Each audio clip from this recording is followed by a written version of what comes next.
हमारे व्यस्त जीवन में ईश्वर की आवाज़। लोग आज भ्रमित हैं।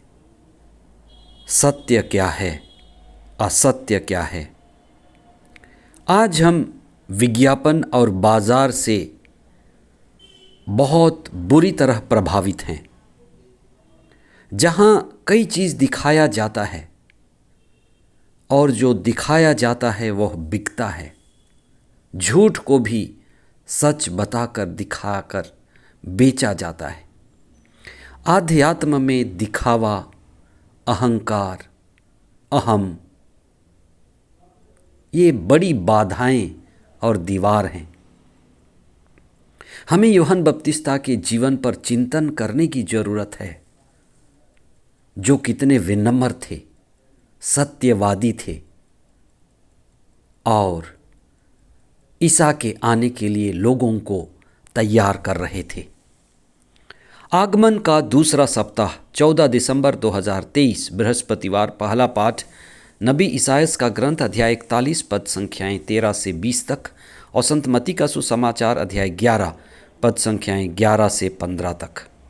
कई बार हम विपरीत परिस्थितियों से होकर गुजरते हैं और हमें लगता है कि हम आगे नहीं बढ़ पाएंगे। ऐसी हालत में हम क्या करें? कई बार हम यह अनुभव करते हैं कि हम शत्रुओं से, बैरियों से और दुष्टों से घिरे हुए हैं। कई बार हमारे सभी ओर शत्रु नजर आते हैं। परिस्थितियां अनुकूल नहीं होती।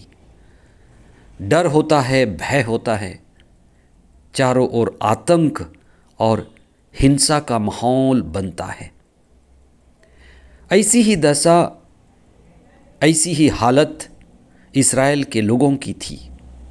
आज के पहले पाठ में इस्राएली जनता घोर गुलामी की दुर्दशा से त्रस्त थी। चारों ओर शत्रुओं से घिरी हुई थी और वे कई युद्ध हार चुके थे। इसीलिए ईश्वर का वचन उनसे कहता है कि तुम बहुत दुर्बल हो गए हो, तुम्हारी हालत कीड़े की तरह हो गई है। ऐसी दुर्दशा के बीच ईश्वर उनसे कहता है कि वह इस्राएलियों का उद्धार करेगा, उन्हें फिर अच्छी प्रजा की तरह बसाएगा। यरूशलेम बंजर हो चुका था, उजड़ चुका था, धरती सूखी हो गई थी।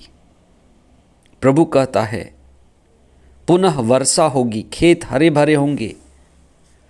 स्थिरता और इस्राएलियों के लिए पुनर्निर्माण का वह समय निकट आ गया है। जब ईश्वर साथ है, जब ईश्वर साथ देता है तो परिस्थिति बदलती है।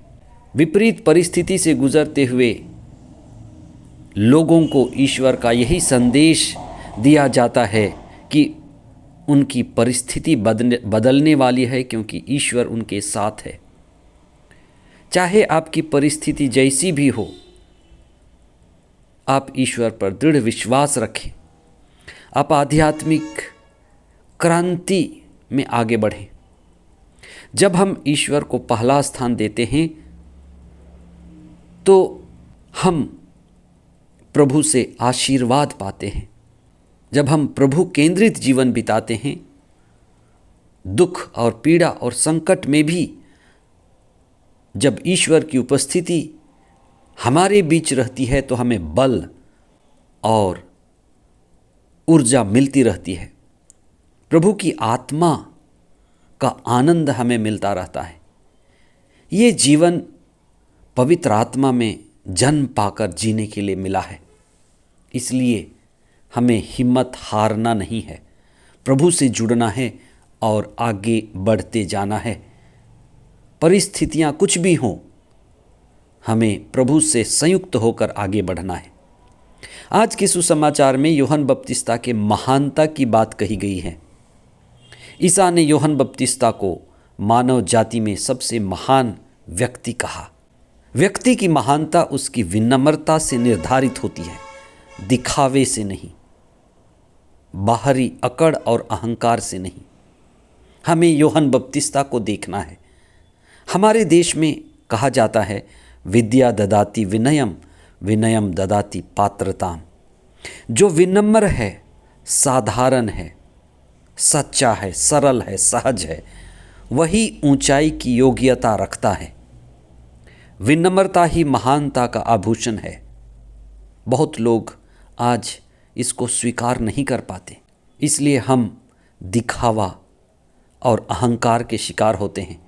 हम अपने जीवन को समर्पित करें और सत्य और आत्मा की सेवा में समर्पित रहें, जैसे यूहन्ना बपतिस्ता समर्पित थे।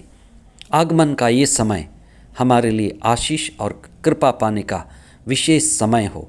हम विनम्रता से ईश्वर की ओर मुड़ें और आध्यात्मिक उन्नति करें। आमीन।